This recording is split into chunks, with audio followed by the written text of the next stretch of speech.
SPC에 대해서 설명을 드릴 건데 SPC는 스페셜 퍼포스 컴퍼니라고 아까 제가 좀 전에 얘기를 드렸잖아요. 근데 SPC를 면접관이 물어볼 때 가장 중요한 포인트를 삼는 건 뭐냐면 어떤 특정한 목적으로 선전이 돼서 이거가 사실은 예를 들면 여러분이 아시다시피 뭐 버진 아일랜드 같은데 어떤 그런 유령 회사를 만들어 놓잖아요. 그래서 세금 회피 목적이나 그런 걸로도 많이 쓰이기도 하거든요. 그래서 근데 여러분이 그거를 위주로 설명하면 면접 때 완전 안 되는 거예요.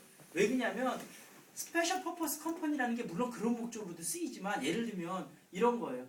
우리가 조선 회사인데 선박을 하려고 그러면 나중에 선주하고 계약할 때 중간에 우리 회사가 어떤 어려움을 취해갖고 이 배가 완공이 못 될 수도 있잖아요. 그럼 선주는 돈을 미리 줬는데 날아갈 수도 있잖아요. 그래서 은행에서 발행하는 어떤 서티피켓이 필요하거든요. 근데 그 서티피켓을 받을 때 대부분은 우리 회사 말고 다른 SPC라고 해서 별도의 회사를 만들어서 이 회사에 돈이 오는 거는 그쪽 통해서 오고 그러니까 별도로 그렇게 운영을 하게끔 돼 있거든요. 그러니까 어떤 부동산으로 큰 프로젝트가 진행이 된다든지 아니면 어떤 큰 배를 진다든지 어떤 짧은 프로젝트 안에 큰 규모의 돈이 들어갈 때 어떤 특별 목적 회사를 만들어서 그거를 그런 용도로 써요.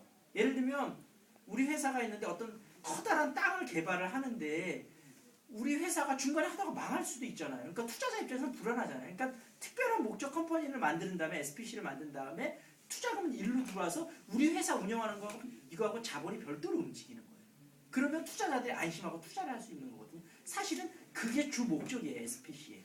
그런데 지금 그게 아까 얘기했듯이 추가적으로 그런 용도로도 사용이 되고는 있거든요. 그래서 SPC에 대해서 만약에 면접관이 물어봐서 설명을 할 때는 그 목적을 분명하게 얘기를 하시고 그 다음에 그러니까 아까도 제가 그런 얘기를 드렸는데 균형 잡힌 시각을 전달하는 게 굉장히 중요하거든요. 그래서 경제 민주화나 순환 출자에 대해서도 요즘 대기업에서 굉장히 많이 물어본다고 그랬잖아요. 이런 거 얘기할 때 문어발식 확장이다 이런 얘기가 나오면 무조건 떨어지는 거예요. 그건 아까도 얘기했다시피.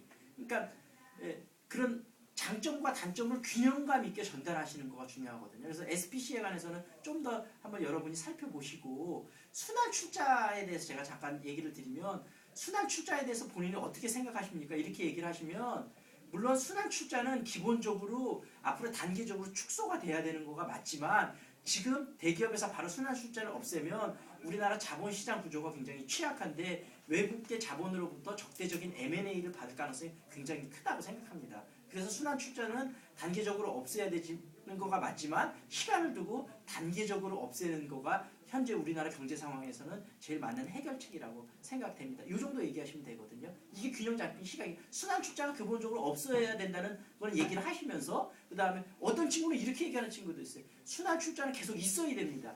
그거는 경제 전문가들이나 기업에 있는 사람들도 그렇게 생각하진 않아요. 없어져야 되는 건 맞아요. 그렇지만 바로 없어졌을 때는 예를 들면 더 큰 부작용이 있을 수 있다는 거. 그런 걸 생각을 하시면서 단계적으로 축소를 한다고 얘기를 하시면 되거든요. 그래서 아까 얘기했다시피 중요한 포인트 중에 하나는 너무 친기업적이거나 너무 친정부적인 발언을 하셔도 안 되고 너무 반기업적이나 반정부적인 얘기를 하셔도 안 되고 균형 잡힌 시각을 전달하시는 게 중요하다는 거. 그래서 아까 제가 좀 전에 말씀드렸다시피 그 이제 이프렌딩 카페에 들어가면 그런 면접 시사 상식 글들을 제가 매일매일 올리고 있으니까 그거를 잘 보시고 이렇게 준비하시는데 참고를 하시도록.